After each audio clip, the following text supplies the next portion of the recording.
the shift, how top real estate agents tackle tough times. Now, we are doing these videos from the eyes of an investor. This book written by Gary Keller, definitely suggest reading it. I've said it on every single video, and I'm not going to stop saying it.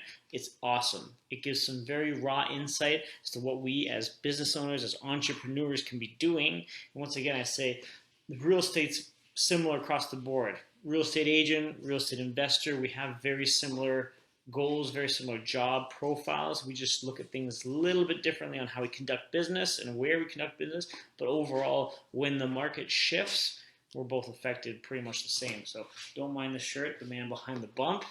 Not to be mistaken with the man and the legend, but here we're gonna go. This lesson is about expense management. So we just did a video a couple weeks ago on something very similar. So it's fitting that it's actually coming in the book as well. So we're just gonna go over a couple key points. So first, respond to change quickly. Second, profit can give you a false reading. 3, every dollar spent should make a return. Okay. 4, cut everywhere you can. 5, and last, your money was smart. So what do we mean here? Okay, so story number 1, respond to change quickly. So the book talks about if a shift is happening in the market, you have to be on the front end of it as best as you possibly can. Okay, so they talk about the thrive and the survive component. When you are talking about thriving in this kind of a market, they're referring to generating more leads. We did that last video that talked about market share, and that even if the market's coming down, your job is to hold the line, right? Keep that market share in your business. That is the thrive. That is where you up your lead gen. That is where you bust your ass as hard as you can to keep up, right? But to survive is all about expense management, okay? And it's expense management that actually ends up, killing businesses down the road. Not so much lead generation or the amount of leads coming in, excuse me. So definitely when you're considering where you can really start to look at your business, surviving by expense management is key. Second, profit can give you a false reading. Okay, so in an up market where everything is going splendid, things are fantastic, you're profiting, your momentum is there. That's fantastic. And profit is a good indicator of growth, no doubt. It's the best indicator of growth. But it can be misleading based on the fact that you could be profitable, but your expenses could be through the roof. Okay? So what you need to focus on, and where it really matters, because technically speaking, there's a profit margin. So even though your expenses may be high, as long as you're profitable, that's great. What they're referring to is that in a shifting market, when things go topsy-turvy, and all of a sudden your profit, what you had expected or forecasted, isn't attainable, but now you've pumped it all full of this profit on the back, or on expenses on the back end. Now you could be facing trouble. So this is, once again, they're just reinforcing the idea that you have to make sure that your expenses are in check. Okay. Now, the way that they explain that this should be done is that every dollar that you're spending at a time like this should effectively be making a return. And they actually give the exercise like props in the sense that in a good market, if you've gone through this exercise and you've kind of cut where you've had to, and you've really made sure every single dollar is working super hard for you, then it's actually a great exercise when the market does turn back, because now you're efficient to the max, right?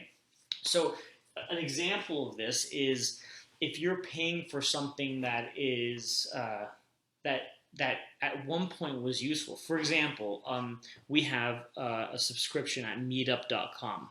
It's where you can meet different networking groups and things like that. And that was a yearly payment. It's not much, right? But when you look at it and you say, okay, is that really producing some sort of return for us? How hard is that dollar number working for us? It's probably not really doing anything. It's kind of like more of a novelty. So is that something we can just cut out, right? And that's a super small example, but you'd be surprised where things add up. And once you $100 here, $200 there, $500 there, all of a sudden you start to pull this mind again and you say, holy smokes, And those things can actually go by the wayside if you don't really pay attention to it. And it's times like these where we have to now, come back and sit down and really look at the bottom line. So make sure every single dollar you can account for its return on its investment. You're putting a dollar in, what are you getting back out? $1.30, $1.50, $2. What is that number? And can you clarify? Can you justify it somehow? Okay? Cut everywhere you can. Now, they're pretty ruthless in the book. They just say cut, cut, cut, cut. I mean, realistically speaking, you have to make sense. You still got to have a business that thrives, but look at your variable and your fixed expenses. So what they define a variable expenses as is like overages on loans, for example. So maybe consolidating debt might be a good way to approach getting rid of some of your variable loans, because they vary kind of throughout the month. You have overage charges here, bank fees, those kind of things that you may not be accounting for, but those can vary throughout the month. Now, your fixed expenses, this is also a big avenue where you might be able to be creative in some sort of fashion. So, for example, auto loan, auto insurance, cell phone bill, internet providers. Those are your fixed expenses. And they said that in a downturn of the market, they were very surprised that they called a lot of these different providers that they were using or marketing platforms that they had subscribed to. And there's a little excerpt in the side. It's one of the agents was talking about a personal experience where they actually called some of these marketing platforms and said, listen, I can't afford to keep paying you. And the marketing people came back and said, well, will you give us half and we'll continue on? And she's like, okay, well, that makes more sense. And so she managed to cut a bunch of her costs and keep going and keep thriving. Okay, so a couple things to note.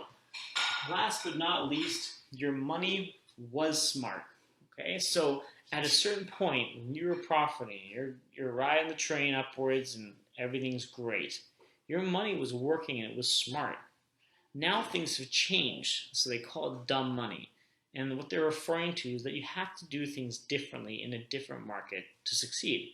If you keep doing the exact same thing you were doing in an up market, you're not going to see the same results. And a lot of the effort and a lot of the emphasis that you put on your dollar will no longer be as smart as you had once hoped. Now it's going to be dumb money. Okay? So the moral of this chapter and the moral of the story is be very stringent with your money. Be very careful where you're allocating your dollars, because in a shifting market, once again, we want to be ahead of the curve at every moment. So good luck. Let me know if you guys have any questions, and stay safe out there. Cheers.